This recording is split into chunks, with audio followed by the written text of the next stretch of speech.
மூட்டை சுமப்பவர்களும் எதிர்கொள்ளும் வாழ்வியல் சிக்கல்கள் குறித்து எந்த அரசியல்வாதிகளாவது குரல் கொடுக்கின்றார்களா? எமது தொழிலாளர்களின் வாழ்வு மேம்பட நாம் முன்னெடுத்த அபிவிருத்தி செயல்பாடுகள் மட்டுமே கை கொடுக்கும்.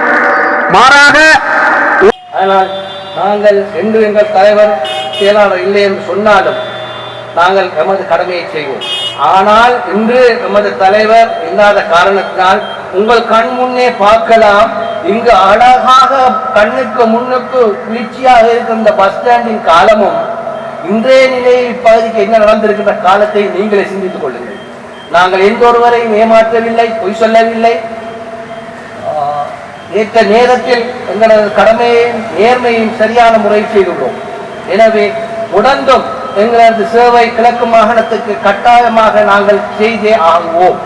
இதை உங்களுக்கு ஒரு நம்பிக்கையாகவும் இடகாத்தமாகவும் இந்த இடத்தில் நான் தலைவர் என்ற முறையில் தெரியப்படுத்தி தொழிலாளர்களுக்கு என்றுமே எமது கட்சி அவர்கள் பின்னே தொடர்ந்து கொண்டு இருப்போம், தொடர்ந்து அவர்களுக்கு கடமை செய்வோம் என்பதை சொல்லி எனது சொற்பொழிவை.